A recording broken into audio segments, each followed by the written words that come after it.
দিকে এলজিআরডি মন্ত্রী হলেন মির্জা ফখরুল ইসলাম আলমগীর। ইনি কি ভাবছেন ঠাকুরগাঁয়ের মানুষ তাই জানাতে যুক্ত হচ্ছেন সহকর্মী ফাতেমা ছোকরা।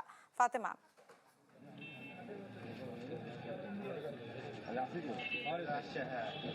মিলা ঠাকুরগাঁও ১ আসনের বিএনপি এই মন্ত্রিসভায়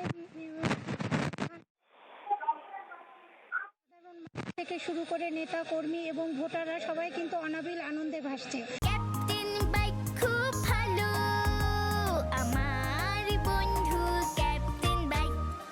ক্যাপ্টেন বাইক পথ শেখায়।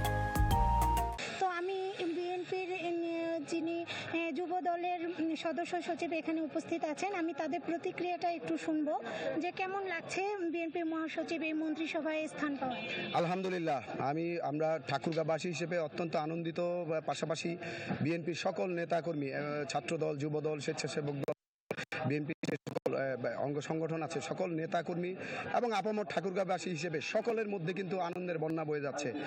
আপনি অবগত আছেন যে তিনি নির্বাচিত হওয়ার আগে আমরা দেখেছিলাম যে তিনি বেশ কিছু প্রতিশ্রুতি দিয়েছিলেন। আমি তার আগে একটু বলতে চাই যে বিগত 15 বছর এই আওয়ামী লীগ ফ্যাসিস্ট যে সরকার ছিল, সেই সরকার কিন্তু এই 15 বছর ঠাকুরগাঁওকে কিন্তু উন্নয়ন বঞ্চিত করে রেখেছিল। কারণ শুধুমাত্র একটি, যে ঠাকুরগাঁও ১ আসনে মির্জা ফখরুল ইসলাম আলমগীর স্যার তিনি বিএনপির মহাসচিব, এবং এই কারণেই শুধুমাত্র ঠাকুরগাঁওকে উন্নয়ন বঞ্চিত করে রাখা হয়েছিল। সেই বিষয়টি তিনি অনুধাবন করে যে ঠাকুরগাঁওকে উন্নয়ন বঞ্চিত করে রাখা হয়েছিল দীর্ঘদিন, সেই কারণেই কিন্তু ঠাকুরগাঁওবাসীর কাছে তিনি প্রতিশ্রুতি ব্যক্ত করেছিলেন যে তিনি নির্বাচিত হয়ে আসলে ঠাকুরগাঁও মেডিকেল কলেজ হবে, ইউনিভার্সিটি হবে এবং ইপিজেড হবে, কর্মসংস্থান, যেখানে প্রায় লক্ষ লক্ষ মানুষের কর্মসংস্থান হবে এই ধরনের, এবং এয়ারপোর্ট হবে। এই প্রত্যাশাগুলো তিনি কিন্তু ব্যক্ত করেছেন এবং আমি মনে করি যে এই প্রত্যাশা পূরণের প্রথম ধাপ পূরণ হয়ে গেল আজকে তিনি এলজিআরডি মিনিস্ট্রি তিনি শপথ গ্রহণ করেছেন এটি নিয়ে, যে কারণে আমাদের মধ্যে অনেকাংশে আমাদের মধ্যে আনন্দের বন্যা বয়ে যাচ্ছে এবং ঠাকুরগাঁওবাসী হিসেবে আমরা অত্যন্ত আনন্দিত। ছিলেন তো ঠাকুরগাঁয়ের এখানে ভোটাররাও উপস্থিত আছে, আমি তাদের প্রতিক্রিয়া এবং তাদের চাওয়া পাওয়াটা কি সেটা একটু শুনি।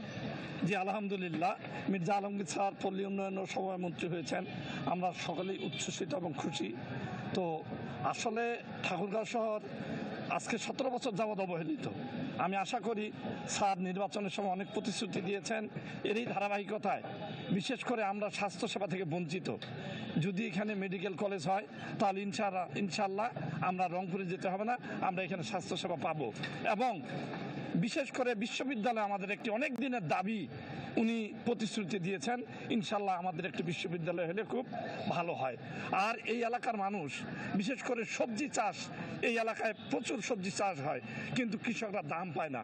এই সবজি সংরক্ষণের ব্যাপারে উনি যদি করেন তাহলে আমার মনে হয় এলাকাবাসী খুবই, বিশেষ করে কৃষক খুবই উপকৃত হবে।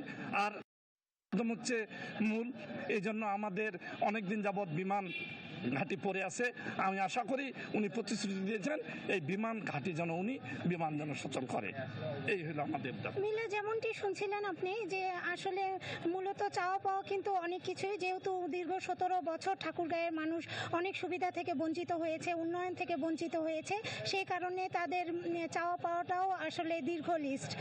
তো কতটুকু পূরণ হবে ভবিষ্যতে সেটা হয়তো পরবর্তীতেই জানা যাবে। তবে আজ কিন্তু ঠাকুরগাঁয়ের মানুষের মধ্যে একটা অনাবিল আনন্দ বয়ে যাচ্ছে। মিলা, জি ধন্যবাদ আপনাকে।